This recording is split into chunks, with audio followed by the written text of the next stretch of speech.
کبھی کبھی مجھے عورتوں کو ولیمے میں جاتا دیکھ کر ایک عجیب افسوس ہوتا ہے، اور مجھے حیرت ہوتی ہے کہ اس کے بارے میں کوئی کیوں منہ نہیں کھولتا۔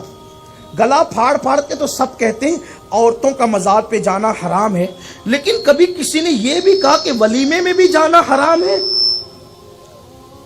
مولوی اپنے اجتماع میں بیٹھ کے چیختا ہے کہ مرد جا رہے شرک کر رہے ہیں، عورتیں جا رہے شرک کر رہی۔ یہ جو بکواس کرتے ہو نا، تو ذرا کبھی اپنی جماعت میں اس کو بھی تو کہو۔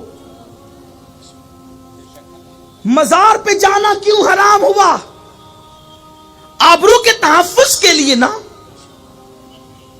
مسجد میں جانا کیوں منع ہوا؟ مجھے بتایا جائے جس مذہب نے عورت کی عزت کی حفاظت کے لیے عورت کو مسجد میں آنے سے منع کر دیا، اس مذہب کے ماننے والوں کے یہاں ولیموں میں بن ٹھن کے جانے کا جواز کہاں سے نکل آیا؟ یہاں تو مذہبی لوگوں کی عورتیں بھی جا رہی ہیں۔ اب بات اگر کہی جائے گی تو برا سب کو لگتا ہے، مسئلہ ایک آپ ہی کو سمجھتا، اوروں کو نہیں سمجھتا۔ بہت کچھ سوچ کر بنا ہوں میں دریا کا حریف، ورنہ میں بھی جانتا تھا عافیت ساحل میں ہے، ساحل ہی میں عافیت ہے۔ لیکن مجھے بتایا جائے مسجد سے روکنے والی قوم، مزارات سے روکنے والی قوم ابھی تک بازار اور ولیمہ سے کیوں نہ روک سکی؟ وہ بھی بے پردہ ہے، کوئی اس کے خلاف بولنے والا؟ وہ بھی بے حجاب بن سنور کر وَقَرْنَا فِي بُيُوتِكُنَّ۔ یہ پردے کے تین حصے ہیں، ایک درمیانہ، ایک معذورانہ، اور ایک سب سے اعلیٰ ولیوں کا پردہ۔ سب سے اعلیٰ قسم پردے کی ہے وَقَرْنَا فِي بُيُوتِكُنَّ، اور ڈائریکٹ خطاب یہ ان سے ہو رہا ہے جن کے بستر پہ قرآن نازل ہوا ہے، جن کے بستر پہ قرآن آیا ان کو کہا جا رہا ہے وَقَرْنَا فِي بُيُوتِكُنَّ، اپنے گھروں میں بیٹھی رہو۔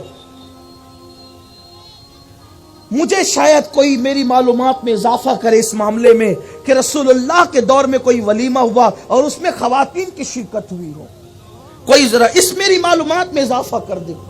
میں کوئی علامہ نہیں ہوں، کوئی محقق اور مفتی نہیں ہوں، لیکن مجھے بتایا جائے حضور علیہ السلام کے جتنے ولیمے ہیں ان ولیموں میں شرکت صرف صحابہ کی۔ سورۃ الاحزاب اٹھا کے دیکھو، اس کا ان آیتوں کا شان نزول اٹھا کر دیکھیں،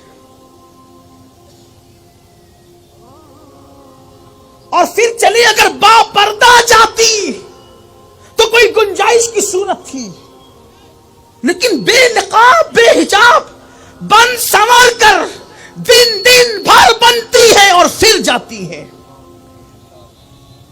پھر اس میں ہنسی ہے، مذاق ہے، غلط ملت ہے، بے پردگی ہے، پھر ویڈیو شوٹنگ ہے۔ ویڈیو شوٹنگ کرنے والے مسلمان بھی نہیں ہیں۔ مولانا سے پیر جی سے اپنی بیویوں کو، عورتوں کو، بہنوں کو، بیٹیوں کو چھپایا اور شوٹنگ کے نام پر اپنے گھر کی عورتوں کو ان کے سامنے بے نقاب کر دیا۔ اس قوم پہ لعنت نہیں برسے گی تو کیا ہوگا؟ لوگ کہتے ہیں ہندوستان میں مر رہے، پٹ رہے، یہ ہو رہے، ارے کیوں نہیں ہوگا؟ قدرت جب لعنت کر رہی ہے تو رحمت تم پر کون بھیجے گا؟ قدرت جس قوم پہ لعنت کرے رحمت کون بھیجے گا؟ آپ جانتے ہیں یہ جو ناجائز اور حرام تعلقات کی لعنت شادی شدہ اور غیر شادی شدہ لوگوں کے درمیان قائم ہوتی ہے، اس کا سب سے بڑا اڈا اس وقت شادیوں کی محفل بن چکی ہے، نکاح کی محفلیں بن چکی ہے۔ ایک گھر سنورتا ہے، ایک گھر سجتا ہے، ایک گھر بستا ہے، اور سینکڑوں گھر اجڑنے کی بنیادیں اسی ایک بسنے والے گھر کے درمیان پیدا ہو جاتی ہے۔ اس کا ماتم کون کرے گا؟ اس حق پر اعلان کون؟ ممکن ہے عورتیں برا مانتی ہوگی کہ اب ہمیں ولیمے میں جانے سے بھی روک دیا، ممکن ہے آدھی ادھوری تقریر کاٹ کے کوئی اس کا بھی مذاق بنائے، لیکن میں کہتا ہوں پردے کی پابندی کے ساتھ تو میں کوئی کلام نہیں کرتا، لیکن بے پردہ، اور یہ تو کہتا ہوں یہ تقوی کی اعلیٰ قسم۔ اگر کوئی عورت ولی بننا چاہتی، دھیان دے، مرد ولی بننا چاہتا ہے اسے روزے کی کثرت کرنا ہے، کثرت سے روزے رکھنا ہوگے، کثرت سے نمازیں پڑھنی ہوگی، تہجد پڑھنا ہوگا، قرآن کی تلاوت کثرت سے کرنا۔ عورت کو اگر ولیہ بننا ہے اسے کوئی نفلی عبادت نہیں کرنا، صرف فرائض واجبات کی پابندی کے ساتھ اپنے گھر کی چار دیواری میں یہ سوچ کر کے قید ہو جانا ہے وَقَرْنَا فِي بُيُوتِكُنَّ، اللہ اس کو اسی وقت مقام ولایت عطا کر دیتا۔ اس لیے کہ اللہ کے رسول نے فرمایا، المعجم الکبیر کی روایت ہے، اللہ کے رسول نے فرمایا عورت سب سے زیادہ اس وقت اللہ کے قریب ہو جاتی ہے جب وہ پردے میں ہوتی ہے، اور قریب ہونے ہی کو تو ولایت کہتے ہیں۔ ولایت اور کس چیز کو کہتے ہیں؟ قریب ہونے